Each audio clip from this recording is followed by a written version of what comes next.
അസ്സലാമു അലൈക്കും. സഹോദരന്മാരെ, വളരെ വ്യാപകമായി കേശസുന്നി പ്രവർത്തകന്മാർ വാട്സാപ്പിലൂടെ ഫോർവേഡ് ചെയ്യപ്പെടുന്ന ഒരു ക്ലിപ്പിന്റെ ഉടമയാണ് നിങ്ങൾ ഈ ഫോട്ടോയിൽ കാണുന്നത്. അദ്ദേഹത്തിന്റെ ഫേസ്ബുക്ക് വഴി കിട്ടിയ ഫോട്ടോസാണത്. യൂസഫ് വെങ്ങശ്ശേരി എന്ന് പറയുന്ന ഇദ്ദേഹം യൂസഫ് മദനി എന്ന മുജാഹിദ് പ്രവർത്തകനാണ് എന്ന രൂപത്തിലാണ് ഇദ്ദേഹത്തിനെ കൊണ്ട് ഇവർ ഗ്രൂപ്പുകളിൽ പലതും പറയിക്കുന്നത്. മുജാഹിദുകൾക്കില്ലാത്ത ആദർശം ഇദ്ദേഹത്തെ കൊണ്ട് ഗ്രൂപ്പുകളിൽ പറയിച്ച് അത് ഫോർവേഡ് ചെയ്യുക, എന്നിട്ട് അതിന് ഇവർ മറുപടി പറയുക. അതാണ് പുതുതായിട്ട് ശീലിച്ചു വരുന്ന ഒരു സംഗതി. അങ്ങനെയാണ് ഇദ്ദേഹം ആരാണ് എന്നുള്ള അന്വേഷണത്തിലൊടുവിലാണ് ഇദ്ദേഹം സജീവ സുന്നി പ്രവർത്തകനാണെന്ന് ഇദ്ദേഹത്തിന്റെ കുടുംബക്കാരിൽ നിന്നും ഇദ്ദേഹത്തിന്റെ വീട്ടുകാരിൽ നിന്നൊക്കെ നമുക്ക് അറിയാൻ കഴിഞ്ഞത്. ഇദ്ദേഹം ഇതുവരെ മുജാഹിദ് പ്രവർത്തകൻ എന്ന രൂപത്തിലായിരുന്നു അറിയപ്പെട്ടിരുന്നത്. ആ ഗ്രൂപ്പുകളിലൊക്കെ ഈ സത്യം ഞങ്ങൾ വിളിച്ചു പറഞ്ഞതിന് ശേഷം അദ്ദേഹം ആ കുപ്പായം ഊരിവെച്ചിട്ടാണ് ഇപ്പോൾ വരാറ്. ഇദ്ദേഹം മുജാഹിദ് പ്രവർത്തകനാണെന്നുള്ള ആ കുപ്പായം ഊരിവെച്ചിട്ടാണ് ഇപ്പോൾ അദ്ദേഹം നടക്കുന്നത്. എന്നിരുന്നാലും കളവ് പറയാൻ യാതൊരു മടിയുമില്ലാത്ത ഈ വർഗം പുതിയ യൂസഫ് വെങ്ങശ്ശേരിമാരെ ഗോതയിലിറക്കിയേക്കാം. അറിയാത്ത രൂപത്തിൽ, ആർക്കും മനസ്സിലാകാത്ത രൂപത്തിൽ മുജാഹിദ് പ്രവർത്തകരാണെന്ന് പറഞ്ഞുകൊണ്ട് ഇല്ലാത്ത വാദങ്ങളും ഇസ്ലാമിന്റെ പഞ്ചസ്തംഭങ്ങളെ പോലും നിഷേധിക്കുന്ന രൂപത്തിലുള്ള ചർച്ചകളുമാണ് ഇവർ മുന്നോട്ട് വെക്കുന്നത്. ആളുകൾ ഇദ്ദേഹം മുജാഹിദ് പ്രവർത്തകനാണെന്ന് വിശ്വസിക്കുകയും മുജാഹിദ് ആദർശം ഇയാളുടെ വായിൽ നിന്ന് മനസ്സിലാക്കട്ടെ എന്ന ദുരുദ്ദേശത്തോടു കൂടിയാണ് ഇവരിത് ചെയ്യുന്നത്. ഏതായാലും ഇദ്ദേഹം പ്രചരിപ്പിച്ചിരുന്ന, ഗ്രൂപ്പുകളിൽ വാദിച്ചിരുന്ന ചില പ്രസക്തമായ ശബ്ദശകലങ്ങളിലേക്ക് നിങ്ങൾ ശ്രദ്ധ ഞാൻ ക്ഷണിക്കും. ഏതായാലും ഈ വിഷയം ഒരു വൈകാതെ ഒരു 5-10 കൊല്ലത്തിന്റെ ഉള്ളിൽ ഞങ്ങളെ മുജാഹിദ് നേതാക്കന്മാർ ഗവേഷണം നടത്തിക്കൊണ്ടിരിക്കുന്നുണ്ട്. ഇൻഷാ അല്ലാഹ് ഈ ഹജ്ജ് ഇസ്ലാം കാര്യത്തിൽ നിന്ന് ഞങ്ങൾ എടുത്തു മാറ്റാൻ പോവാം. കാരണം മരിച്ചുപോയ ആളുകളെ പൂർണ്ണമായി സ്മരിക്കുന്ന ഈ പരിപാടി ഇതിപ്പോ നിർബന്ധിത സാഹചര്യത്തിലെങ്കിലും മുജാഹിദുകളായ ആളുകൾ ചെയ്തുകൊണ്ടിരിക്കുന്നുണ്ട്. അതുകൊണ്ട് അത് ചെയ്യുന്നത് അത്ര ഒരു പുണ്യകർമ്മമല്ല എന്നുള്ളതാണ് ഇപ്പൊ ഗവേഷണത്തിൽ ഞങ്ങൾക്ക് മനസ്സിലാക്കാൻ കഴിയുന്നത്. മരിച്ചുപോയ ആളുകളെ സ്മരിക്കുന്ന സംഭവം അത് ശിർക്ക് തന്നെയാണ്. അതുകൊണ്ട് ഹജ്ജ് ഇസ്ലാം കാര്യത്തിൽ നിന്ന് എടുത്തു മാറ്റണം എന്നുള്ളതിലേക്ക് ഞങ്ങളെ നേതാക്കന്മാർ ഏകദേശം ഒരു 5-10 കൊല്ലത്തിനുള്ളിൽ എത്തിച്ചേരും എന്നാണ് ഞാൻ പറഞ്ഞത്. അതുപോലെ തന്നെ ഹജ്ജ് എന്നുള്ളത് ഇസ്ലാം കാര്യങ്ങളിൽപ്പെട്ട ഒരു കാര്യം ആയതുകൊണ്ട് ഞങ്ങൾ അങ്ങനെ പോയി ചെയ്യണമെന്നേ ഉള്ളൂ.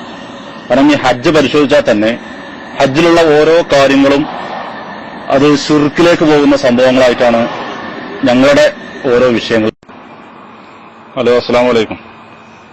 നിങ്ങളെന്താ മുജാഹിദുകളായ ഞങ്ങളെ പേരിൽ ഓരോരോ വാദങ്ങൾ വെച്ച് കിട്ടുന്നു? ഒളിയത്തരത്തില് മുജാഹിദുകളായ ഞങ്ങൾക്ക് ഉണ്ടോന്ന് വെച്ച് ഞങ്ങളെ കളിയാക്കേണ്ട ആവശ്യം എന്താ നിങ്ങൾക്ക്? മുജാഹിദുകളായ ഞങ്ങൾ ഒരിക്കലും ഒളിയത്തരത്തില് സുന്നത്താണെന്ന് എന്ന് വിശ്വസിക്കുന്നില്ല. പിന്നെ ഞങ്ങളെ മുജാഹിദ് മാലികളിലൊക്കെ ഒളിയത്ത് അറുക്കുന്നത് എന്താന്ന് ചോദിച്ചാൽ ഇത് ഒരു പുണ്യകർമ്മം എന്ന നിലയിൽ അല്ല, ഇത് പല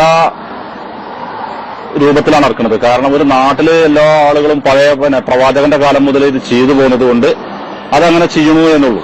സത്യത്തിൽ ഉലഹിയത്തറുക്കുക എന്നുള്ളത് അതിന്റെ സത്തയിലേക്ക് ചെന്നു കഴിഞ്ഞാൽ മുജാഹിദുകളായ ഞങ്ങൾ അതിനെ അംഗീകരിക്കില്ല, ഒരിക്കലും അംഗീകരിക്കുന്നില്ല. അതുകൊണ്ട് ഇല്ലാത്ത ഒരു വാദം ഞങ്ങളെ മേൽ നിങ്ങൾ വെച്ച്. കാരണം ഈ ഉലഹിയത്ത് എന്ന് പറയുന്നത് മരിച്ചുപോയ ഇബ്രാഹിം നബി അലൈഹിസ്സലാത്തു വസ്സലാമിന്റെയും ഇസ്മായിൽ നബിന്റെയും സ്മരണയാണ്. മരിച്ചുപോയ ആളുകളെ സ്മരിക്കുക എന്നുള്ളത് മുജാഹിദുകളായ ഞങ്ങൾ ഒരിക്കലും അംഗീകരിക്കുന്നില്ല. അതുകൊണ്ട് തന്നെ മരിച്ചവരെ അനുസ്മരിക്കുന്ന ഈ പരിപാടി ഉലഹിയത്തറുക്കല് മുജാഹിദുകളായ ഞങ്ങൾക്ക് സുന്നത്തോ അതല്ലെങ്കിൽ ഹലാലോ ആണ് എന്ന് പറയാൻ പല ആളുകളും മടിച്ചു. ഗുരുവായൂരപ്പ എന്ന് വിളിക്കുന്നതും മുഹ്യിദ്ദീൻ ശൈഖ് എന്ന് വിളിക്കുന്നതും ഒരുപോലെയാണ്. എന്നതുപോലെ തന്നെ കഅബാലയത്തെ തവാഫ് ചെയ്യുന്നതും ഗുരുവായൂർ അമ്പലത്തെ ചുറ്റുന്നതും ഒരുപോലെ തന്നെയാണ്. രണ്ടും അതെനിക്കറിയില്ല, ആളുകളെ നമുക്കറിയില്ല. കുറെ ആളുകൾ പോകുന്നുണ്ട്, അത് ഈ വിശ്വാസത്തിന്റെ പേരിൽ അങ്ങനെ പോവുകയാണ്. പക്ഷെ ഇത് ശരിക്കും ആലോചിച്ചാൽ മുജാഹിദുകളായ ആളുകൾക്ക് എന്തിനാ നമുക്ക് ഹജ്ജിന് പോകേണ്ട ആവശ്യം എന്താ? ശരിക്ക് മുജാഹിദുകളായ നമുക്ക് ഒരിക്കലും ഹജ്ജിന് പോകണമെന്ന് പറയാൻ പറ്റില്ല. പിന്നെ ഇപ്പൊ പോകാന്ന് പറഞ്ഞാൽ പിന്നെ നമ്മൾ ആശയത്തിൽ എന്താ കാര്യമുള്ളത്? കാരണം ഹജ്ജ് എന്ന് പറയുന്നതൊക്കെ സഹോദര, ഈ ഹജ്ജിലുള്ള കാര്യങ്ങളൊക്കെ ഈ മരിച്ചുപോയ ആളുകളെ ഓർക്കുന്ന സംഭവങ്ങളല്ലേ. ഇപ്പൊ നിങ്ങൾ നോക്കി, ഇപ്പോൾ നമ്മൾ ടി വി കാണുന്നുണ്ട് ജംറകളിൽ കല്ലെറിയണേ. എന്തിനാ ജംറകളിൽ കല്ലെറിയണേ? ഇബ്രാഹിം നബി അലൈഹി സ്വലാത്തു വസ്സലാം പിശാചിനെ എറിഞ്ഞതല്ലേ? ആ ഏറല്ലേ ഇന്നും നമ്മൾ പോയിട്ട് ചെയ്യണത്. അതിന്റെ ആവശ്യം എന്താണ്? മരിച്ചുപോയ ആളുകളെ സ്മരിക്കാൻ പാടില്ല, ഓർക്കാൻ പാടില്ല എന്നാണ് നമ്മളെ വിശ്വാസം. ആ വിശ്വാസത്തിൽ വെള്ളം ചേർക്കലാണ് ഹജ്ജിന് പോണത്. ഇത് ഞാൻ ആത്മാർത്ഥമായിട്ടാണ് അവിടെ പറയുന്നത്. നിങ്ങൾ ഒന്ന് ശരിക്കും പ്രതികരിക്കുന്നതിന് വേണ്ടിയിട്ട്. ജൂതന്മാർ ഇസ്ലാമിൽ ചെയ്ത അതേ ജോലിയാണ് ഇദ്ദേഹം ചെയ്തുകൊണ്ടിരിക്കുന്നത്. ജൂതന്മാർ ഇസ്ലാം മതം സ്വീകരിച്ചു എന്ന വ്യാജേന ഇസ്ലാമിൽ വന്ന് പ്രശ്നങ്ങൾ ഉണ്ടാക്കി ഷിയായിസത്തിന് വിത്തുപാകിയൊക്കെ ചരിത്രത്തിൽ നമ്മൾ പഠിച്ചിട്ടുണ്ട്. അതുപോലെയാണ് ഇദ്ദേഹം വാട്സാപ്പ് ഗ്രൂപ്പുകളിൽ വരുന്നത്.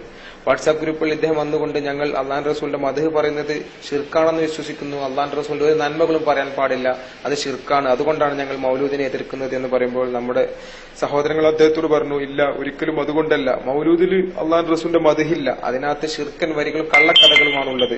അള്ളാഹുവിന്റെ റസൂലിന്റെ മദ്ഹിനെ പറയുന്നതിനെ മുജാഹിദികൾ ഒരു കാലത്തും എതിർത്തിട്ടില്ല. മുജാഹിദികളുടെ കുത്തുബുകളിലും പ്രസംഗങ്ങളിലും അള്ളാഹുവിന്റെ റസൂലിന്റെ മദ്ഹ് എമ്പാടുമുണ്ട് എന്ന് പറയുമ്പോഴാണ് അദ്ദേഹം രൂപം മാറുന്നത് ചർച്ചയിൽ. ആ ഭാഗം ഒന്ന് ശ്രദ്ധിക്കാം നിങ്ങൾ.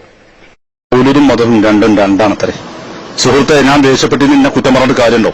ഇത്തരം പൊട്ടത്തരം പറഞ്ഞാൽ ഏതാൾക്ക് ഏത് ചേരന് മടയിലിട്ട് കുത്തിയ ചേരക്ക് ദേഷ്യം വരൂലേ? ആ ദേഷ്യം എനിക്ക് വന്നിട്ടുള്ളൂ. ഇത്തരം നേരം നിലക്ക് നിന്നിട്ട് തുടങ്ങിയതാണ് ഞാൻ ഈ ചർച്ച. ഇതുവരെ നിങ്ങൾ ചർച്ച ചെയ്ത് വഹാബി പ്രസ്ഥാനത്തെ നശിപ്പിച്ചില്ലേ? നിങ്ങൾ വഹാബി നിങ്ങൾ പറയരുത്. നിങ്ങൾ സുന്നിയാണ്, മൗലൂദ് ഓതിക്കോളി, കുത്തുബിയത്ത് ഓതിക്കോളി. ഇനി എനിക്ക് നിങ്ങളോട് ചർച്ച ചെയ്യുന്നില്ല, നല്ലത് സുന്നികളോട് ചർച്ച ചെയ്യാനല്ലേ? സുന്നികൾ എന്റെ അടുത്ത് പറ്റേ എന്താ ഒരു സുന്നി എന്നോട് ചോദ്യം ചോദിക്കണ്ടല്ലോ? സുന്നികളൊക്കെ ചോദിക്കുന്നത് ഇപ്പൊ നിങ്ങളോടാണ്. നിങ്ങൾ മുജാഹിദ് ആശയാണെന്ന് പറയാ, രാത്രിയിൽ നിങ്ങൾ സുന്നിയാകാം. അങ്ങനെ ചെയ്യാൻ പാടില്ല. പകലും രാത്രി ഒരുപോലെ വഹാബി പ്രസ്ഥാനത്തില്, മുജാഹിദ് പ്രസ്ഥാനത്തില്, തൗഹീദി പ്രസ്ഥാനത്തിൽ അടിയുറച്ചു നിൽക്ക്. അതാണ് യൂസുഫ്. ആ മന്ദേ ഖുറാഫി ചങ്ങയ്യേ, സുന്നിയെ, മൗലൂദിനെ എന്നോടാ പറയുന്നത്. നബിദിനം ഹലാലാണെന്ന് പറയുന്ന സുന്നി ഇജ്ജും തമ്മിലൊരു വ്യത്യാസമല്ല. അവരെ നബിദിന പരിപാടി, മദ്രസകളിൽ നടക്കുന്ന നബിദിന പരിപാടിയിൽ ഇജ്ജി പറഞ്ഞ കഥ ഉണ്ടല്ലോ, അതൊക്കെ തന്നെ കുട്ടികൾ പ്രസംഗിക്കുന്നത്. അത് ശിർക്കാണെന്ന് പറയാൻ നിൽക്കരുത്. അത് ശിർക്കാണെന്ന് പറയണമെന്നുണ്ടെങ്കിൽ ഞാൻ പറയുന്ന ആശയത്തിക്ക് വാ, എന്റെ ഒപ്പം നിന്നോ, അപ്പോഴേ ശിർക്കാന്ന് പറയാൻ പറ്റുള്ളൂ. അല്ലെങ്കിൽ നാളെ മുതൽ നബിദിനം നടത്തിക്കോ മദ്രസ. എനിക്ക് നിന്നോട് നീ സംസാരമല്ല. നീ സുന്നിയാണ്, നീ ഡ്യൂപ്ലിക്കേറ്റാണ്, നീ ഖുറാഫിയാണ്. അതുകൊണ്ട് തൗഹീദിന്റെ ആളുകളോടെ സംസാരം. ഇത് ഒരിക്കലും ഒരു തൗഹീദിന്റെ ആളല്ല. ഇതും സഖാഫികളും തമ്മിലൊരു മാറ്റമല്ല. നബിദിനം ആഘോഷിക്കാം, മദ്ഹ് പറയാം എന്ന് പറയണം. എന്നോട് എനിക്ക് സംസാരമല്ല. കേട്ടല്ലോ സഹോദരന്മാരെ, ഇതാണ് അദ്ദേഹത്തിന്റെ അവസ്ഥ. ഒരു സജീവ SSF പ്രവർത്തകനായ, ഒരു പൂർണ്ണ AP-കാരനായ അദ്ദേഹത്തിന്റെ ഈ സംസാരം നിങ്ങൾ കേട്ടല്ലോ. ഒരു തരി ഈമാനുള്ള ഒരു വ്യക്തി ഹജ്ജിനെയോ അജറുൽ അസ്വദിനെയോ ഉദുവത്ത് ഇറക്കുന്നതിനെയോ തമാശക്ക് പോലും പരിഹസിക്കുമെന്ന് എനിക്ക് തോന്നുന്നില്ല. അപ്പോൾ എന്തായിരിക്കും ഇവരുടെയൊക്കെ ഈമാൻ? ഇവരാണ് മദ്രസകളിൽ കുട്ടികളെ പഠിപ്പിക്കുന്നതും ജനങ്ങൾക്ക് ദീന് പറഞ്ഞു കൊടുക്കുന്നതും. കളവ് പറഞ്ഞ് പ്രബോധനം നടത്തുന്ന ഇവർ എന്തെല്ലാം വ്യാജ മുടിക്ക് ശേഷം, വ്യാജ ചട്ടിക്ക് ശേഷം, വ്യാജ കുപ്പായത്തിന് ശേഷം ഒരു വ്യാജ സലഫിയെയും ഇവർ രംഗത്തിറക്കിയിരിക്കുകയാണ്. ഇയാൾ ഒറിജിനൽ SSF-കാരനാണ്, ഇയാൾ AP-കാരനാണ്, ഇയാൾ മദനിയല്ല അൽ ഹസനി എന്ന ബിരുദമുള്ളൊരു മുസ്ലിയാരാണെന്ന് അറിഞ്ഞിട്ട് പോലും വീണ്ടും ഈ സൗണ്ട് ക്ലിപ്പുകൾ ഫോർവേഡ് ചെയ്യുന്ന സുഹൃത്തുക്കളുണ്ട്. അവർക്കതൊരു വിഷയമേ അല്ല. അവർക്ക് വേണ്ടിയിട്ട് ഒരു വാട്സാപ്പ് ചർച്ചയിൽ ഞാൻ പരിചയമില്ലാത്തൊരു സുഹൃത്ത് പറഞ്ഞ വാക്കുകളോടെ ഈ പ്രോഗ്രാം അവസാനിപ്പിക്കുകയാണ്. അസ്സലാമു അലൈക്കും വറഹ്മത്തുള്ളാഹി വബറകാതുഹു.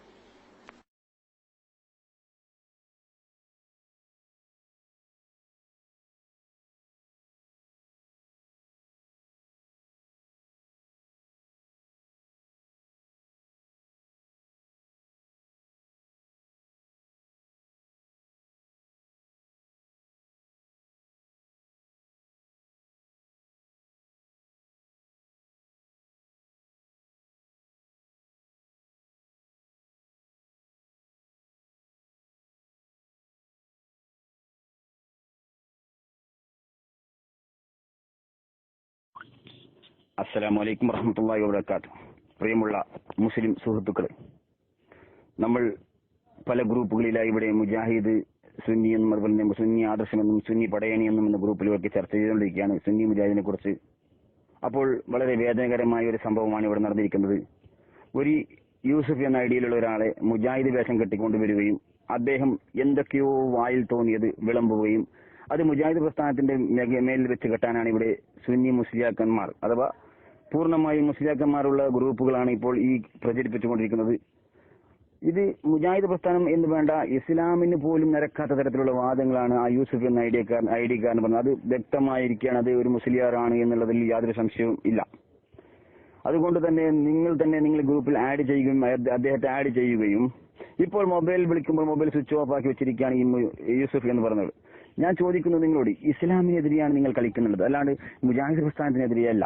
ഇത്തരം വാദങ്ങളിൽ ഇസ്ലാമിന് പോലും ഇല്ലാത്ത വാദം, ഹജ്ജ് നിരോധിക്കുക, അതുപോലെ തന്നെ അജുല്ലസിനെ ചിന്തിച്ചാൽ പുണ്യമില്ല എന്ന് മുജാഹിദ് പ്രസ്ഥാനത്തിന്റെ വാദവും മുജാഹിദ് പ്രസ്ഥാനത്തിന്റെ ആദർശവും ഇന്ന് കേരളത്തിനെ സംബന്ധിച്ചിടത്തോളം കൊച്ചു കുട്ടികൾക്ക് പോലും അറിയാവുന്നതാണ്. അതുകൊണ്ട് മുജാഹിദ് പ്രസ്ഥാനത്തിന് നിങ്ങൾക്ക് തോൽപ്പിക്കാൻ വേണ്ടിയാണ് നിങ്ങൾ ഇത് ചെയ്തതെങ്കിൽ തീർച്ചയായും നിങ്ങൾ ചെയ്തിരിക്കുന്നത് മുജാഹിദ് പ്രസ്ഥാനത്തെ തോൽപ്പിക്കാനല്ല, മറിച്ച് ഇസ്ലാമിനെ തോൽപ്പിക്കാൻ വേണ്ടിയാണ് എന്ന് തന്നെയാണ് എനിക്ക് പറയാനുള്ളത്. നിങ്ങൾക്ക് എന്ത് ഇസ്ലാം പോയാലും എന്ത്, നിങ്ങൾക്ക് കിട്ടണം പണം, അതല്ലേ മുസ്ലിയാക്കന്മാരുടെ നിങ്ങളുടെ ആഗ്രഹം. അതുകൊണ്ട് ഞാൻ പറയുന്നു, ഇത്തരം നീചവൃത്തികൾ നിങ്ങൾ നിർത്തിവെച്ചുകൊണ്ട് ആദർശം കൊണ്ട് നേരിടുവാൻ വേണ്ടിയാണ് മുസ്ലിയാക്കന്മാരെ നിങ്ങൾ ശ്രദ്ധിക്കേണ്ടത് എന്ന് ഞാൻ അറിയുന്നു. തീർച്ചയായും ഇതിനുള്ള ശിക്ഷ അള്ളാഹു തക്കതായ ശിക്ഷ നിങ്ങൾക്ക് ആ ചെയ്തവർക്ക്